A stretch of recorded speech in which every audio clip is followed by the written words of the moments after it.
আরো একটি নজর রাখবো বাংলাদেশের খবরের দিকে। ঢাকা সফরে আসছেন পাকিস্তানের বিদেশমন্ত্রী।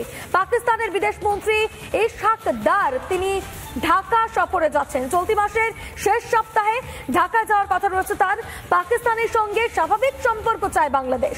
পাক বিদেশমন্ত্রী আসলে সব বিষয় নিয়ে আলোচনা হবে, এমনটাই মন্তব্য করছেন বিদেশ উপদেষ্টা মোহাম্মদ তৌহিদ হোসেন। পাকিস্তানের সাথে আমাদের ইস্যুজ আছে, স্বার্থের প্রশ্ন আছে, ব্যবসা বাণিজ্যের প্রশ্ন আছে।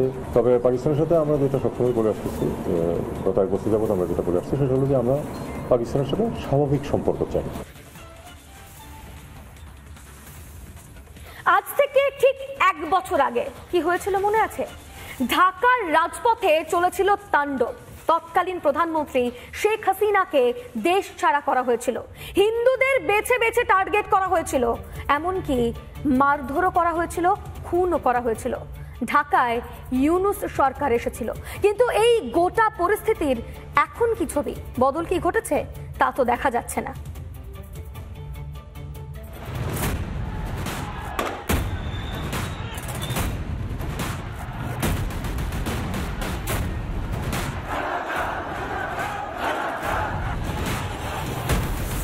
ভোটে জিতে প্রধানমন্ত্রী, কয়েক মাস পরেই দেশ ছাড়া, ফের ভারতের আশ্রয়ে শেখ হাসিনা।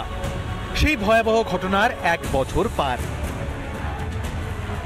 2024 সালের অগস্ট, কয়েক মাস আগে পঞ্চমবারের জন্য প্রধানমন্ত্রীর চেয়ারে বসেছেন শেখ হাসিনা। এরই মাঝে বাংলাদেশ উত্তাল, ছাত্র আন্দোলনের নামে নোংরামি।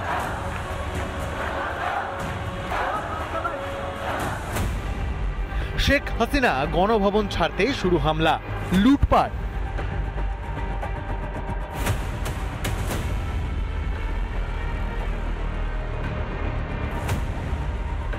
এমনই পরিস্থিতি যে গণভবন থেকে শাড়ি, অন্তর্বাসও নিয়ে যায় অনেকে।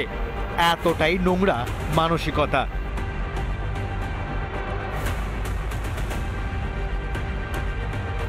এরপর সারা বাংলাদেশ জুড়ে শুরু হয় হিন্দু নিধন।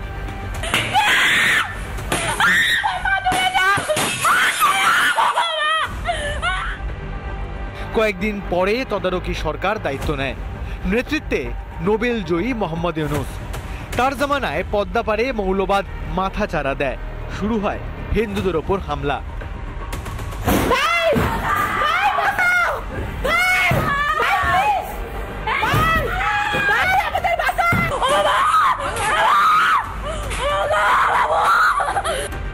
হিন্দু মহিলাদের ধর্ষণ, খুন, মন্দিরে হামলা, আগুন, হিন্দুদের বাড়ি, দোকানে লুটপাট।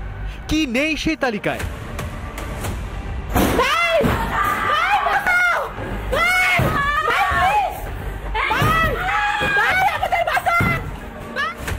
এখানেই শেষ নয়। হিন্দু বিদ্বেষী মৌলবাদীদের জেল থেকে ছেড়ে দেন শান্তিতে নোবেল জয়ী মোহাম্মদ ইউনূস। দেশ জুড়ে তাণ্ডব, যেন গজবায়ে হিন্দের লক্ষ্যে এগোচ্ছে বাংলাদেশের মৌলবাদীরা। নেতৃত্ব দিচ্ছেন মোহাম্মদ ইউনূস। ছাত্র আন্দোলনের জেরে ক্ষমতায় এসে তাদেরকেই যেন ভুলে গিয়েছেন ইউনূস। নিচে নামতে নামতে ভুলে গিয়েছেন অর্থনীতি। শিখে তুলেছেন সাধের নোবেল। লক্ষ্য একটাই, হিন্দু নিধন, গজবায়ে হিন্দ। বাংলাদেশের মাটিতে এই মুহূর্তে দাঁড়িয়ে আওয়ামী লীগের পক্ষে একটা কামব্যাক স্টেজ করা, সেটা কিন্তু খুবই কঠিন। শেখ হাসিনার বিরুদ্ধে আবার করে বিচারের প্রক্রিয়া শুরু হয়েছে এবং সর্বোচ্চ শাস্তি অর্থাৎ মৃত্যুদণ্ড, তার জন্য কিন্তু বাংলাদেশের বিচার ব্যবস্থা থেকে একটা দাবি উঠে গেছে। জুলাই আন্দোলনের পর দেশ ছাড়েন হাসিনা। তার আগে বাংলাদেশে শুরু হয় বয়কট ইন্ডিয়া আন্দোলন। ভারতীয় পণ্য বয়কটের ডাক দেন বাংলাদেশিদের একাংশ। বাংলাদেশের আগে এই পথ নিয়েছিলেন মলদ্বীপের নেতা মৈজু। তিনি রাজনৈতিক ফায়দা পেলেও ডুবে যায় মালদ্বীপের অর্থনীতি। শেষমেশ প্রধানমন্ত্রী মোদির দ্বারস্থ হন মলদ্বীপের প্রেসিডেন্ট।